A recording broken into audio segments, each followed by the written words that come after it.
Massive projects once paused are now back on. Microsoft breaking new ground this week at 2 data centers in Licking County.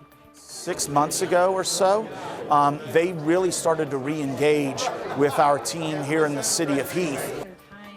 The major movement this week in Hebron and Heath, and what neighbors are saying about the new tech giant next door. Plus, growth is coming, but can Marysville keep its small town feel? We'll show you how leaders are mapping out the next few decades while keeping that hometown charm. And did you know Central Ohio is home to one of the most advanced wind tunnel testing sites in the country? From Olympic bobsleds to racing cars, Honda is creating more than just a buzz in East Liberty. We're talking jobs and bringing in top talent. 33 years ago when I started this, I would have never thought a full-scale wind tunnel would be in Logan County, Ohio. No. Well, Central Ohio certainly is booming. We all see it and we all can feel it. So here's what we uncovered this week in Boomtown.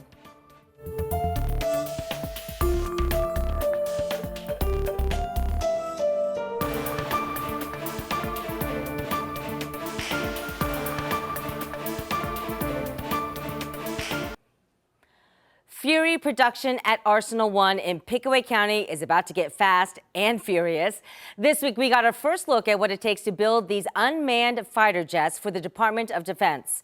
Andrew is sharing this video of Fury's first test flight out west and says the Central Ohio facility will be ramping up production in the coming months. Now, Arsenal 1 will eventually become Ohio's largest job creation project in history, with more than 4,000 over the next decade. Thanks so much for joining us for This Week in Boomtown. I'm Angela Ann. Jobs are certainly a big challenge for our growing region. And this week, we found some solutions. Let's start in downtown Columbus, where Rev1 Ventures opened a new innovation lab at the peninsula this week, with the goal of bringing startup founders right into the heart of the capital city and help fast-growing tech companies grow even faster. It is also the largest city-supported innovation center in the nation, focused on software and advanced technology for entrepreneurs. We also learned this week that the owners of Nationwide Arena are asking the state for a $100 million grant in unclaimed funds. Now, that money would help cover a $400 million renovation at the home of the Columbus Blue Jackets. That includes new bucket seats as well. No word yet on whether the state will approve this request, but right now, the use of unclaimed funds for private sports venues is being challenged in court. Welcome. Rounds of applause this week as the Ohio State Wexner Medical Center welcomed more than 425 patients into its brand new university hospital. At 26 stories high and nearly 2 million square feet, Ohio State says this is the largest hospital to open this year in the U.S. The center has hundreds of private rooms and the latest tech to care for a rapidly growing region. And here's what the medical center CEO John Warner told us 2 years ago about the breadth and scope of the new hospital. View our hospital as a resource, not only for Central Ohio, but for the state of Ohio, because we have people that come from all 88 counties. We have people from all 50 states, from 25 countries. Well, this opening comes just days after the hospital's namesake, Les Wexner, was deposed by a congressional committee investigating Jeffrey Epstein. Now, Wexner has never been charged with a crime in connection to Epstein, who was convicted of sex trafficking, but nurses and community members gathered outside the new tower on opening day, calling for Wexner's name to be removed. Well, now to the data center boom here in Central Ohio. It's sparking more pushback in some areas. People in Sunbury spoke out this week against a plan to rezone 200 acres for Amazon's proposed $2 billion data center. Take a listen. This is going to boil down to you putting people over the dollar. It's going to boil down to you keeping your moral compass when your ego and a possibility of power could tempt you. Hyperscale data centers like Amazon and industrial complexes consume massive power, often equivalent to tens of thousands of homes. Well, the data center is planned for the Sunbury Industrial Park, currently on an empty field on Vans Valley Road. You can see it here on this map, and if developed, this project would bring 50 jobs to the city. It's all part of Amazon's nearly $8 billion push to expand its data center footprint across central Ohio. Meantime, major movement in the data center sector this week with Microsoft breaking ground on 2 new projects in Licking County. Now, you might remember just 8 months ago, Microsoft put a pause on its plans to reevaluate needs as investments shifted in the AI world. Well, this week we learned those plans to build are back on and construction is moving forward. So take a look. The data centers will be located about 30 miles east of Columbus, with groundbreakings happening this week in Heath and Hebron. Now, there's a third Microsoft coming as well in New Albany, where site preparations are already underway. 10 TV's Carla Rogner joins us now with what people in Licking County think of their new high-tech neighbors. The farmland in Heath, where Microsoft is moving forward with plans to build a data center. The mayor of Heath says it will bring major economic benefits to the community, but neighbors here are preparing for a drastic change. Not great. Brittany Smitley is bracing for a change in her backyard.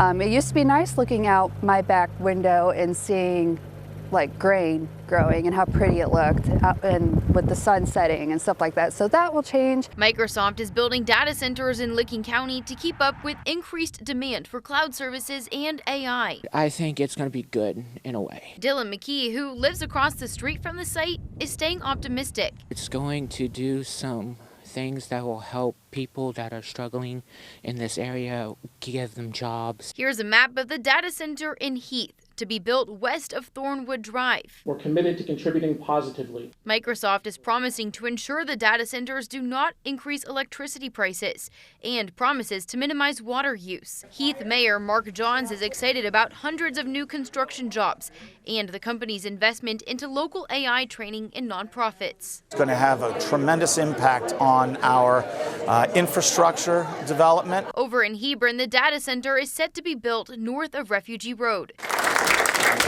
Economic and Community Development Director Brittany Meisner says Microsoft is not asking for real estate tax abatements. It's really significant because both the Heath and Hebron location are in the Lakewood Local School District, so this is going to be of huge value to them. At the event, Microsoft would not comment on why the project was paused last April. We've reached out to the company to find out more. Microsoft is still laying down the groundwork and doing projects before they can start construction. Reporting in Heath, Carla Rogner, 10 TV News.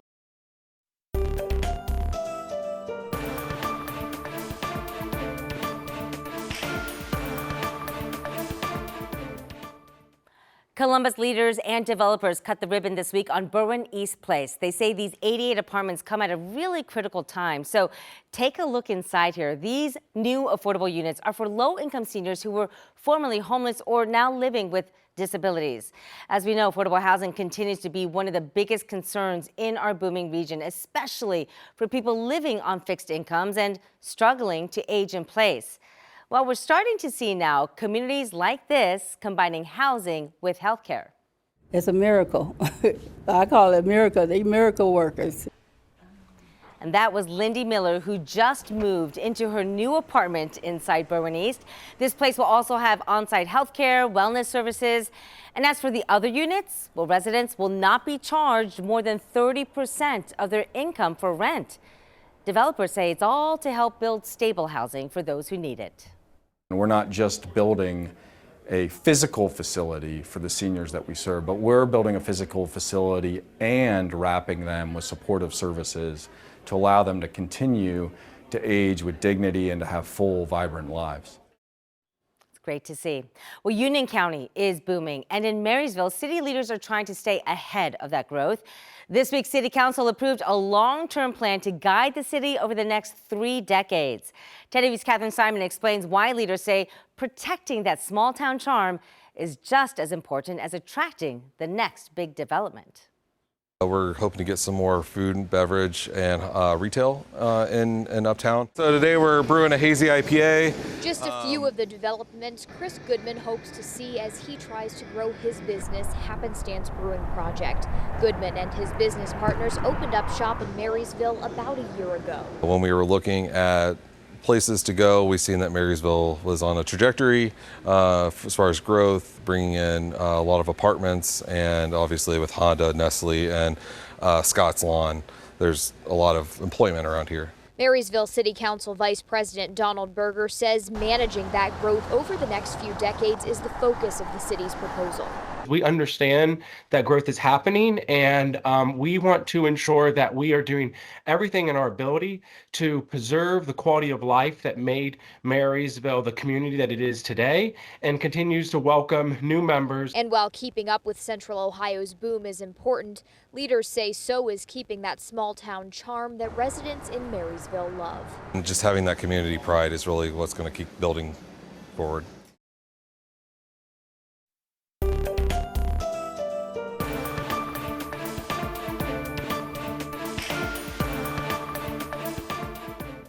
Suburbs are booming. New renderings out this week show the massive athletic campus planned in New Albany. We're talking nearly 50 acres for the schools to expand their sports programs while preserving some of the land as public green space. Also, New Albany Plain Local Schools breaking ground this week on a new K-2 building. This will help make room for 1,000 more students over the next 10 years. And about 20 miles south in Pickerington, another milestone. The fast-growing school district there officially opened its brand new junior high on Lockville Road. And making sure kids are connected to the jobs they want when they went to go into the real world, COSI took science on the road to Westfall Middle School in Pickaway County. It gave students really a chance to see what careers in STEM look like. A lot of hands-on demonstrations using new technology and problem-solving tools. The roadshow is part of the Give Careers Connected to You program. It's a partnership with the Ohio Department of Jobs and Family Services. And there are certainly a lot of jobs blowing into Boomtown, literally. Take a look here. This right here, Honda engineers testing the aerodynamics of a future bobsled for Team USA. I recently got a chance to go inside Honda's wind tunnel testing site in East Liberty, Ohio. It's about 45 miles northwest of Columbus. And let's just say the job pipeline is flowing.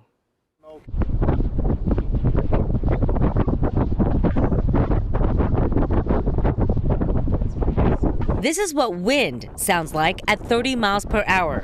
Now imagine it faster. We can go wind speeds up to 310 kilometers an hour, 193 miles an hour. Mike Unger leads the Automotive Development Center at Honda's wind tunnel in East Liberty. What you're standing on is a turntable, spins 180 degrees, so we can simulate any kind of crosswind you can imagine. Unger says for years, Honda would test cars at other wind tunnels around the country until Honda built its own and realized it could do more than just aerodynamics on cars. Drag. And so this is kind of what we're calculating using the wind tunnel. Nicole Whiting is a senior test engineer at Halo, testing everything from clay models to production cars to Team USA bobsleds. She says this facility can also test aeroacoustics, which is critical as more electric vehicles come online. Ever test anything else besides cars and bobsleds and skeletons? You know, we have tested a bicycle before. How'd that work? It worked actually really well. Whether it's designing for bobsleds or cars, this is what makes the Halo Wind Tunnel so unique for our state. We're talking jobs, new opportunities, and international businesses all looking to East Liberty, Ohio as we boom. And we've been approached by multiple companies to do various things. Are we talking flying taxis and things like that we're seeing now? I shouldn't get into details, but we can test lots of stuff, of course. Unger and his team feel the opportunities are also attracting top talent. Is this opening the door for more opportunities and jobs to come to East Liberty? Yeah, definitely. It's also attracting other companies and job growth as well because we have this amazing facility and infrastructure around Central Ohio to be able to support all of that. So we have really nice flow coming over the top of our athletes here. It is a facility some say is unrivaled in scope and breadth, not only giving us a wind tunnel experience that's hard to forget, but a look into the future of what Boomtown can bring. Boy, when we say built in Ohio, we mean it. By the way, Team USA did bring home several medals in the bobsled in the recent Winter Olympics. Well, if you have any questions related to Central Ohio's growth, we would love to hear from you. Simply text us 614-460-3345. If you're watching us on YouTube, be sure to like and subscribe. You can always drop a question right there in the comment section as well. We do want to thank you for watching This Week in Boomtown. I'm Angela Ann. We'll see you again next week.